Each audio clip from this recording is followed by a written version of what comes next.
Hello guys, welcome to my channel let's education. I am Meenakshi Pal. I hope आप सभी अच्छे होंगे। सो गाइस, आज की जो वीडियो है उसमें बात करने वाले हैं यूपी पुलिस की कट ऑफ के बारे में। क्या रहने वाला है आपका सेफ स्कोर, किस सेफ स्कोर पर आपको अपनी फिजिकल की तैयारी करनी चाहिए, male candidate, female candidate, general, OBC, EWS, सबकी क्या कट ऑफ रहने वाली है, इस बारे में आज हम इस वीडियो में बात करेंगे। और किस सेफ स्कोर पर आपको अपनी फिजिकल की तैयारी करनी चाहिए, ये सारी बातें मैं इस वीडियो में आपको बताने वाली हूँ। और ये जो मैं आपको कट ऑफ बताने वाली हूँ, ये एक आपकी एक्सपेक्टेड कट ऑफ है, जिसके बेस पर आप अपनी फिजिकल की तैयारी को कर सकते हैं। तो बिना देरी किए हुए आज की वीडियो को हम स्टार्ट करते हैं। मैं थोड़ी सी बात कर लेती हूँ आपके एग्जाम को लेकर कि जैसा कि सभी को पता है, ये एग्जाम आपका 5 दिन में हुआ था। 23 तारीख, 24, 25 और 30 और 31 अगस्त को 5 दिन में इस एग्जाम को कराया गया है। और एक दिन में आपकी 2 शिफ्टें हुई थी, इस हिसाब से ये 10 शिफ्टों में एग्जाम हुआ है। तो इस हिसाब से ये बात तो हम कह सकते हैं कि इसमें नॉर्मलाइजेशन के पूरे 101% आपके चांसेस हैं। अगर आपका जितना भी स्कोर रहता है उसके रिकॉर्डिंग आपको नॉर्मलाइजेशन तो मिलेगा ही मिलेगा। ये बात हो गई है। अब बात कर लेते हैं, जो आपके फॉर्म फिल हुए थे वो हुए थे कम से कम 50 लाख। ये बात सभी जानते हैं, है ना। जिसमें से जो रेशियो देखा गया है 5 दिनों के अंदर अंदर 30 से आपके 35 स्टूडेंट इस एग्जाम को छोड़ दिया गया है। यानी कि जिन स्टूडेंटों ने फॉर्म फिल किया था और वो एग्जाम देने ही नहीं गए हैं, या फिर जो और भी जो 20 से 25% आपके स्टूडेंट हैं, वो उन स्टूडेंटों ने आपका एग्जाम दिया है। यानी कि जिसको पढ़ाई से कोई मतलब नहीं है, ये कह सकते हैं कि वो सिर्फ अपना फॉर्म यानी कि सिर्फ एग्जाम देने के लिए गए थे। मेरे हिसाब से जो मैं आपको बताने वाली हूँ एवरेज जो फाइट रहने वाली है, वो सिर्फ 65 से लेकर 70% स्टूडेंटों के बीच में रहने वाली है जो फाइट रहेगी। यानी कि यही वो स्टूडेंट हैं जो बहुत अच्छी तरीके से प्रिपरेशन कर रहे हैं। और मिनिमम तो 60% ही वही स्टूडेंट हैं जिन्होंने अच्छे से प्रिपरेशन की है। और आप लोगों को ये भी पता है कि आपका पेपर कैसा हुआ है।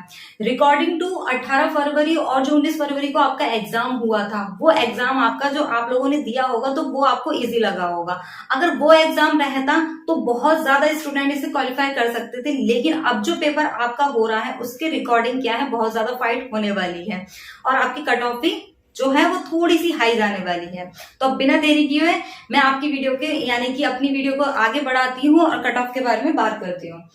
तो सबसे पहले बात कर लेते हैं मेल कैंडिडेट की, है ना। तो उसमें सबसे पहले जो आते हैं वो आते हैं जनरल वाले आपके। तो जनरल की जो आपकी कट ऑफ रहने वाली है वो है आपकी 215 से 218 रहने वाली है। और ये मैं जो आपको कट ऑफ बता रही हूँ विद नॉर्मलाइजेशन के लिए बता रही हूँ। और नॉर्मलाइजेशन की जो मैं आपको बात बोल रही हूँ, ये बात हमेशा ध्यान रखना, नॉर्मलाइजेशन जो आपको मिलने वाला है वो आपको मिलेगा कम से कम 10 से 12 मार्क्स से, या इससे प्लस आपको ज्यादा ही देखने को मिलने वाला है नॉर्मलाइजेशन। क्योंकि जिस हिसाब से पेपर बनाया गया है, टॉपिक आपके बिल्कुल सेम रखे गए हैं। हिंदी के जो टॉपिक हैं, ये रीजनिंग के और जो मैथ के हैं वो बिल्कुल इक्वल देखे गए हैं। लेकिन जो आपकी जीएस है वो बिल्कुल डिफरेंट थी।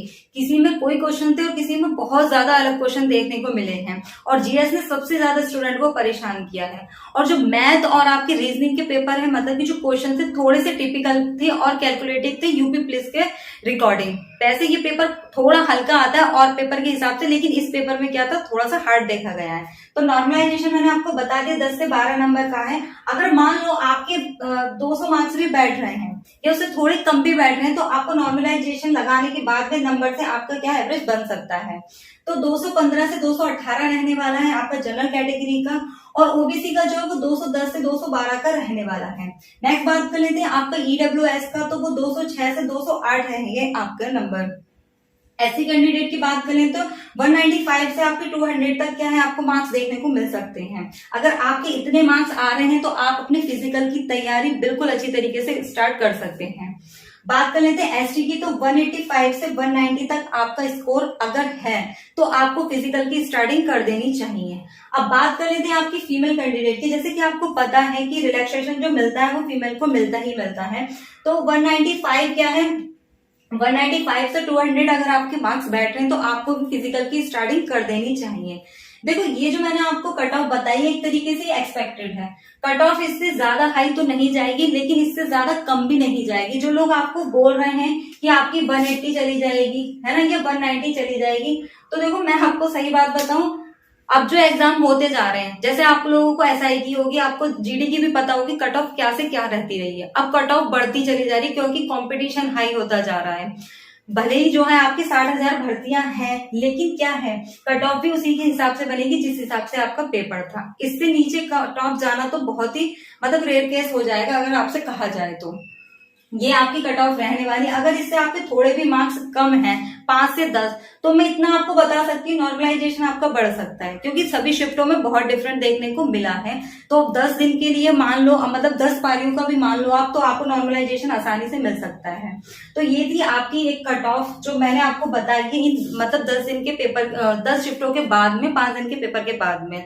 और ये जो कट ऑफ आपकी तैयार की गई है, ये उन पेपर को देखकर ही की गई है जो अभी तक आपके पेपर हुए हैं, क्योंकि पेपर आपका अच्छा खासा आया है पहले के रिकॉर्डिंग। तो आई होप आज की वीडियो आपको पसंद आई होगी। वीडियो पसंद आए तो वीडियो को लाइक करना, शेयर करना और चैनल को सब्सक्राइब करना। और अगर आपको इससे रिलेटेड कोई भी क्वेश्चन मुझसे पूछना है तो आप कमेंट सेक्शन में पूछ सकते हैं, या आपको कोई सी भी बात इसमें से, मतलब कोई भी कट ऑफ आपका और आपका क्या स्कोर रहा है, वो जरूर मुझे कमेंट सेक्शन में बताना। और आज की वीडियो के लिए थैंक यू सो मच और राधे राधे।